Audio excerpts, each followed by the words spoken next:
Thank you all for coming back. I know this is different than what I planned. I plan on going every time I do this. Like on my videos, I go right through the books and things like that. But this has been different because it's been tailor-made for everyone that's here. And it's all about speaking into a region as well as speaking into you. And you have to understand that the way that it ends up because of this is immaculate for you. It really is a tailor-made thing for all of us. I laid down in my bed from the last session, and I am a changed person. I literally am a changed person from the last session. And this happened in Switzerland. Every time I spoke, I didn't even know who I was. There was a point where I didn't know who I was anymore because I felt like I was in a timeless realm and that the Lord kept ministering me. I said, Lord, I actually asked him to back off. And I've never done that. I said, my body can't take this. What I was feeling was so much from the other realm that I never imagined that I could ever encounter what I'm encountering now. And it's all for you because I was in the glory and I didn't need to come back. But you need to encounter this. And so in Australia, it was beyond. It was beyond. And I'm just telling you, it was so strong that I don't remember the 25-hour flight coming back. And that was just a couple days ago. And when we got home, the power of God was so strong in our house that I didn't even want to leave my house. And I certainly didn't want to get on Southwest Airlines. Because they don't even serve peanuts anymore, you know. But anyway, you understand that my world needs to adjust to both realms all the time. And so I feel like if I talk the way I'm doing this and not just go by the study guide, because you've got it, it's yours, and you can go through the workbook. It's all strategically made to walk you right into this truth. From start to finish, it's all strategically placed so that you walk right into it. Everything I do is strategically done. I do the studies. I study a long time. I just don't act like a scholar because you don't need that. You need Kevin. You don't need doctor. And you don't need apostle. You need somebody who can walk across as a bridge to the supernatural. You don't need somebody, you don't need somebody special because you are special too. We're all special. Do you understand that? I mean, there are men and women who changed my life. I walked away and I thought, I don't know how I even got to talk to them. But they changed my life. You want to know why? Because they were honest with me. And they told me the truth. And they helped me in ministry. And they changed my life forever. But they're just people just like us. And I realized that we gotta somehow level the playing field so that everyone partakes and not just a few. Do you understand? We're all going to be at the table of the Lord. We're all going to be celebrating the wedding. And we all have had an integral part of it. And because of that, I feel it's very important for me to talk to you about some things. And even if it's not clear to you why, I mean, I can stand here and just drown you with scriptures for everything I'm saying. And if you read my books, that's what it is. It's essentially an attorney. I'm essentially an attorney. Everything I say has scripture back to it. In fact, the only complaint I have from the enemy is that there's too much scripture in my books. That's hilarious to me. That's like telling a soldier he's got too much ammo. A soldier never has enough ammo. And I'm not, I really feel like if you're equipped, then you can go out and you can give the devil a hard time. And these are the truths. So like I always read a couple of scriptures to you to show you some of these truths. But what I wanted to tell you is this, because the Lord told me to tell you this off the bat before I forget, is that I know people that are ministers that I can name, and you know who they are. They've had demonic attacks to where for a long periods of time they've been in a war, and it affected their mind, and to the point where they almost learned how to deal with it. And here's what the problem is what I have to tell you, because I don't like to talk about this stuff because it's a lot of controversy. I know stuff that I know is true, but I can't talk about it yet because people are not ready for it. But once they get ready for it is when they wear out trying to do it themselves, and when their 12 DVD set that they bought doesn't work, And they come to a meeting and they hear the simplicity of the gospel, and then they encounter God in the service without having hands laid on them or anything. And they walk away changed. Then at that point, then they realize, I'm ready. But see, you've got to know your enemy. Okay, so what happens is what I've not been able to tell you, but I have to tell you, is that the demonic entities have personalities. They were the race before the flood came. They all, every one of them except for Noah and the 8 in his family, all 8 of them, were the only ones that says that were perfect in their generations, which is genetics. So their blood had not been infiltrated by any kind of hybrid. So they weren't hybrid. And they had no foreign genetic material in their blood or in their flesh. Okay, does everybody understand that it's genetic alteration, and it has to do with the seed of the serpent? And it's not my idea. God already told all of them in the garden that this was going to happen. And so the whole race, after God spoke that, was for Hillel, who became Lucifer. He went after the bloodline so that the Redeemer wouldn't be perfect in his generations. So Mary would not be completely human. So that when Jesus was born, he would be a hybrid. And then when he died on the cross, Satan was going to go to God and say, I got you, because he's not a spotless lamb. So he can't redeem humans because he's a hybrid. See, it was all about the bloodline, and it popped up after Noah, and don't ask me about that because it'd take a week. But the seed of the serpent kept popping up, and then David had to take them all out. Okay, so now we have genetic alteration. And they've already done more than you can imagine they've done. So whatever you think they've done, you're 20 years behind. Because I've seen aircraft that you've not seen that go past Mach 10. I know people that they have more landings than takeoffs on their logbooks.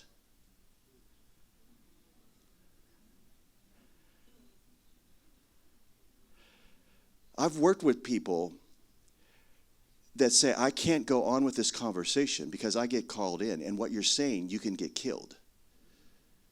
And I cannot be in the room when this is talked about. Because they pull me in and they give me a lie detector test, and I'm going to fail because I was in the presence of this. I have to walk away. So do you understand?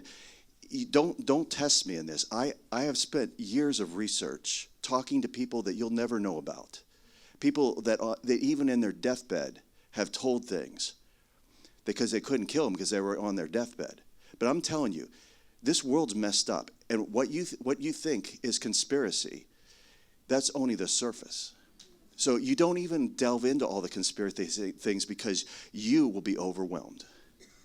Because what I saw that most conspiracy theories are true.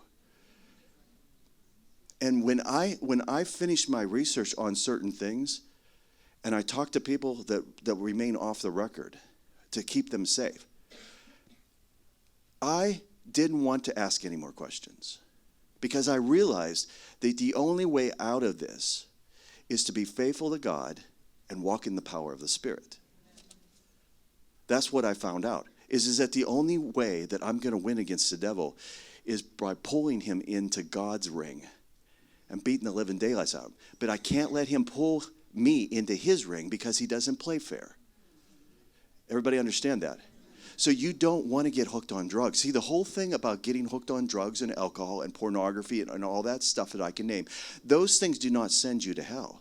What happens is it keeps you out of walking with God, knowing God, to the place where you could renounce him if you're a Christian.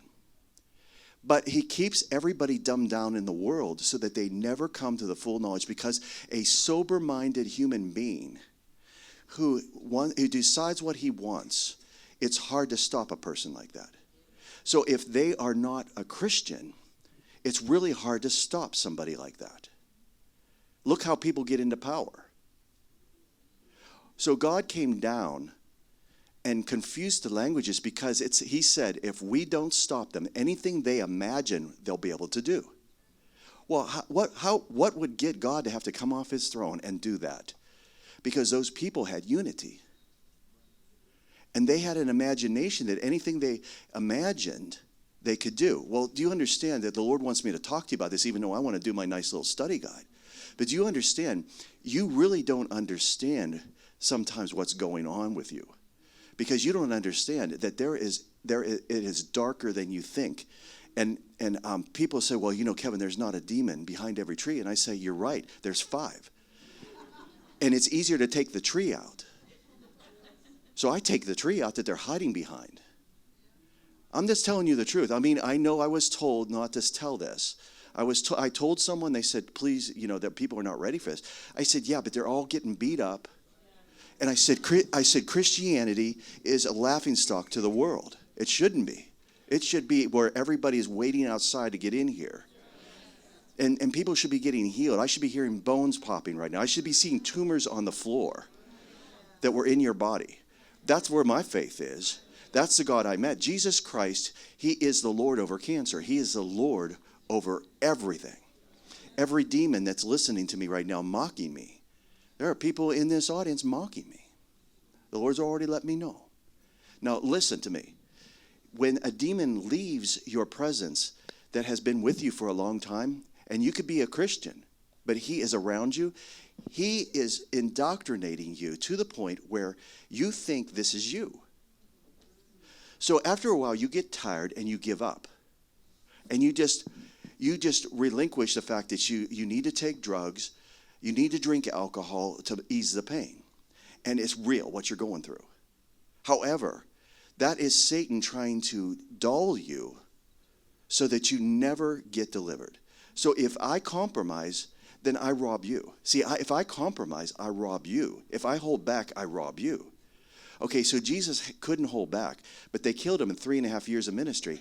And the president of my college, on graduation, he announced, he said, if you do what Jesus does, they killed him in 3.5 years for doing the Father's will.